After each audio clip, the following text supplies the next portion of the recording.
안녕하십니까. 오늘 5월 23일 고 노무현 전 대통령의 10주기 되는 날입니다. 오후 2시부터 김해 봉화마을에 정관계 거의 많은 사람들이 지금 모여들어서 추도식을 했고요.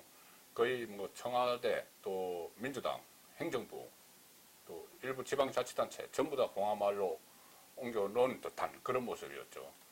청와대에서는 노영민 비서실장을 비롯해서 수석비서관급들 이상 거의 전부, 또 민주당에서도 이해찬 대표를 비롯해서 당 지도부가 총출동을 했고, 행정부에서도 이낙연 국무총리를 필두로 해서 많은 장관들이 봉화마을로 집결을 했습니다. 그리고 지방자치단체장들도 많이 갔죠. 박원순 서울시장도 그렇고 이재명 경기도지사 봉화마을로 갔습니다. 이재명 도지사 같은 경우는 지금 친노, 친문과 여권 안에서도 상당히 각을 세우고 있는 그런 처지죠. 그리고 박원순 시장도 친문, 친노 진영은 아닙니다. 어쨌든 당정청, 지방자치단체 일제히 오늘 봉화마을에서 모였습니다.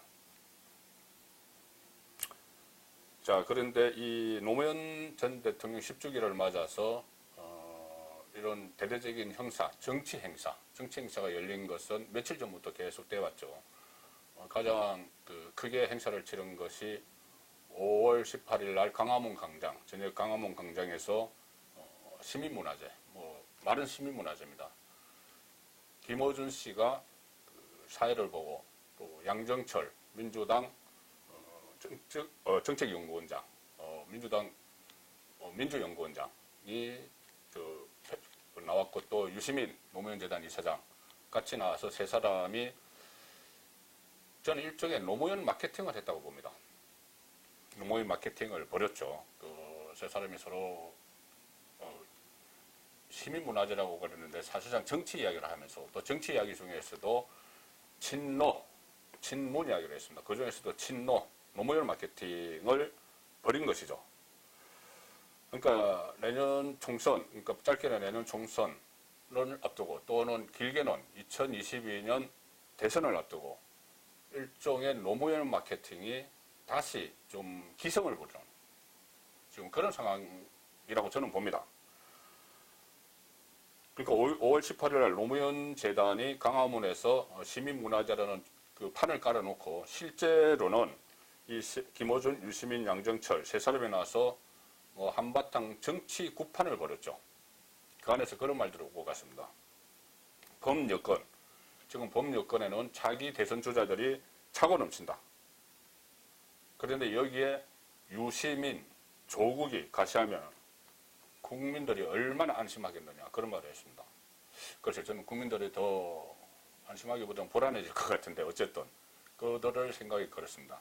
그 자리에서 9명에 이르는 차기 주자들을 쭉 거론을 했는데, 그 중에서도 유시민, 조국 띄우기에 열성적이었습니다. 뭐냐면은 유시민, 조국, 지금은 친문이라고 이야기하는, 친문재인 이야기하지만은 그 원조는 친노무현이죠. 다시 노무현 마케팅을 한 겁니다. 많은 9명의 거론된 인물 중에서 본인들이 이야기하는 차기 대선 주자들 상당수가 비문이기 때문에 이 상황에서는 친노 직계의 정권 재창출이 어렵다고 생각을 했는지 친노 마케팅을, 노무현 마케팅을 그 자리에서도 계속 벌였습니다. 그러니까 유시민 이사장, 노무현 재단 이사장이죠.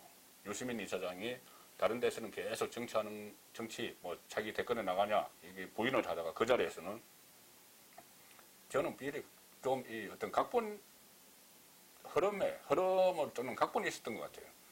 계속 양정철 원장이 막 질문을 하니까 문재인 대통령도 처음에 정치 안 한다고 했다가 정치를 대통령 선거까지 나서 대통령 됐다 이런 식으로 자꾸 물으니까는 내 머리 내가 못 가는 거 아니냐 이렇게 이야기했죠.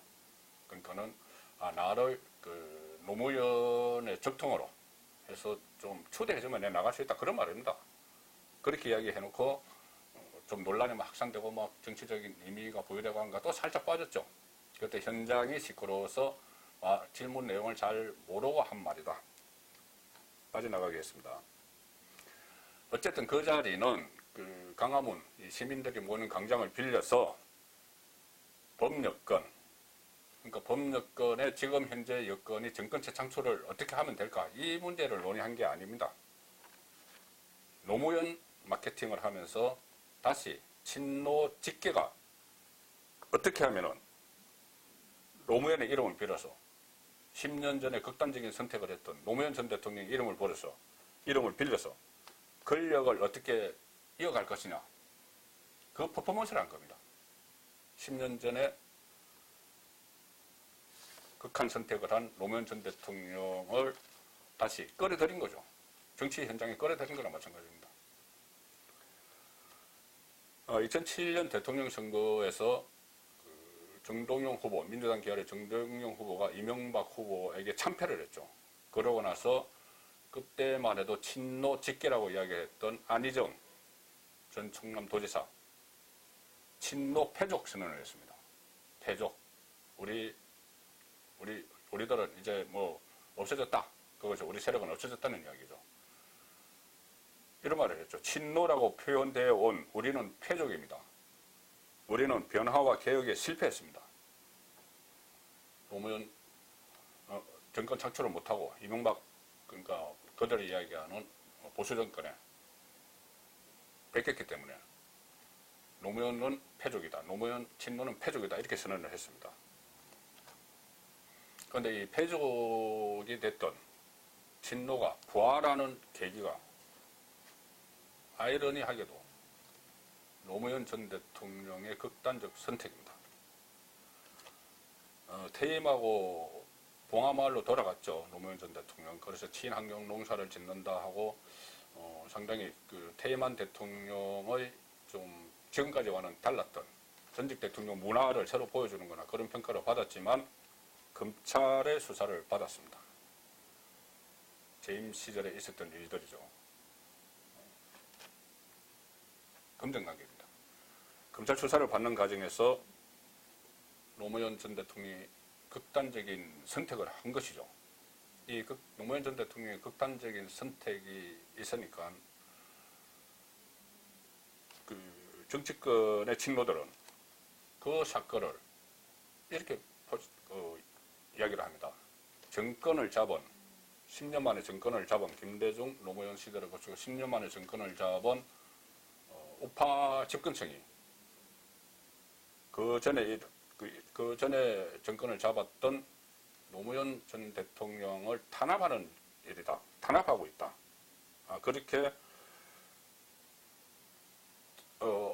네이밍을 하면서 그때부터 사실상 노무현 마케팅이 시작이 됐습니다.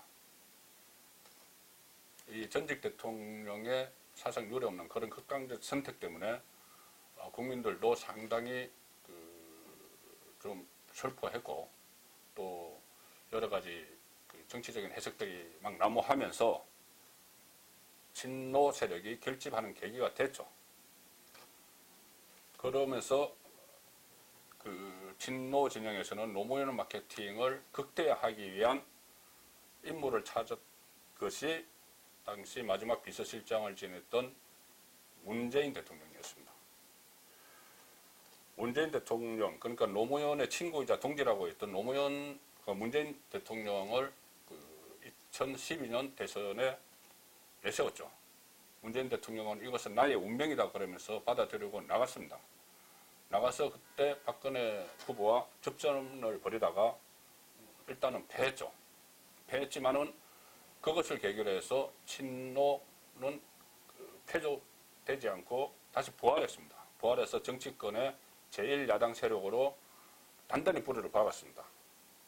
그러다가 다시 2017년 조기 대선을 통해서 결국은 정권을 잡는 데 성공을 했습니다. 여기까지는 저는 노무현 마케팅을 벌인 결과 상당히 큰 영향을 미쳤다고 봅니다. 그런데 지금 노무현 전 대통령은 세상에 없죠. 10년 전에 잡고 왔었습니다. 그런데 노무현 전 대통령을 이용한 마케팅 앞으로 좀 계속될 것 같습니다. 오늘 추도식 행사의 주제는 새로운 노무현입니다. 새로운 노무현. 이것을 두고 유시민 노무현 재단 이사장은 어떻게 설명을 했는가 하면은 지난 10년은 애도와 기억의 기간이었다. 애도와 기억의 기간이었다. 10년 동안. 앞으로는 노무현의 가치를 되살리고 완성하는 것이다. 계속 노무현 마케팅을 정치권에서 하겠다는 이야기하고 비슷합니다. 물론 본인들은 그런 취지가 아니라고 또 뭐 순수성을 이야기하고 노무현의 가치를 지키겠다고 하겠죠. 그런 부분도 없지 않습니다. 없지 않지만 결과적으로 정치권에서 본인들이 노무현 전 대통령의 극단적인 선택에 의해서 부활하는 그런 경험을 했기 때문에 정말 진정으로 노무현 전 대통령의 가치를 이어가고 노무현 정신을 실현하고 이것과는 별개로 정치적으로 계속 마케팅을 해나갈 거라는 이야기죠. 오늘 추도식에 문재인 대통령은 참석하지 않았습니다. 왜 그러냐면은 2017년 5월 12일에 그 대통령이 되고 나서 바로 5월 23일에 있었던 그 8주기 추도식, 노무현 전 대통령 8주기 추도식 때 봉화마을로 가서 그런 이야기를 했습니다. 현직 대통령으로서 이 자리에 참석하는 것은 오늘이 마지막이다. 반드시 성공한 대통령이 돼서 임무를 다한 다음에 다시 찾아뵙겠다. 아까 내 성공한 대통령이 될 테니까 뭐 다음 추도식 찾아오지 못해도 용서해달라 그 이야기죠. 지금 문재인 대통령 그 성공의 길로 가고 있다고 보십니까? 저는 실패의 길로 가고 있다고 봅니다. 가장 중요한 것은 국민들이 먹고 사는 문제죠. 경제 문제입니다. 지금 경제가 엉망이고 시민생활이 팍팍합니다. 또 실업자가 늘고 있고 특히 청년 실업자가 계속 늘고 있다는 그런 통계가 나오고 있는데 대통령은 경제가 성공의 길로 가고 있다. 이렇게 딴말을 하죠. 또 지금 정부는 국민 평가력이 이것이 너무 심합니다. 최근에 집권 3년차에 돌아섰지만은 여전히 적폐 수사 이야기를 하고 있습니다. 적폐 수사를 먼저 하고 나서 협치를 하겠다. 양쪽 국민 평가력이 하죠. 얼마 전에 5.18 기념사에서는 독재자의 후예라는 이야기까지 했습니다. 그리고 문재인 정부에서 가장 자랑거리로 삼는 대북관계도 지금 거의 멈춰서 있고 북한이 탄도미사일을 다시 쏘고 그럼에도 탄도미사일을 하지 못하고 단도미사일을 하고 있었죠. 단도미사일. 말실수이지만은 그래서 미사일이라 부르지 못하는 홍길동 정부 이런 이야기까지 들으면서 국방력 우리의 자위력만 상당히 낮춰놓는 그런 결과를 지금 낳고 있습니다. 나라를 이제 그런 상태를 만들었는데 여전히 장기 집권론, 내년 총선 완성론 이런 이야기를 하면서 노무현 전 대통령을 10년째 마케팅하고 앞으로도 계속 마케팅하려는 세력이 지금의 집권청을 장악하고 있는 그런 현실입니다. 송근의 혼술이었습니다.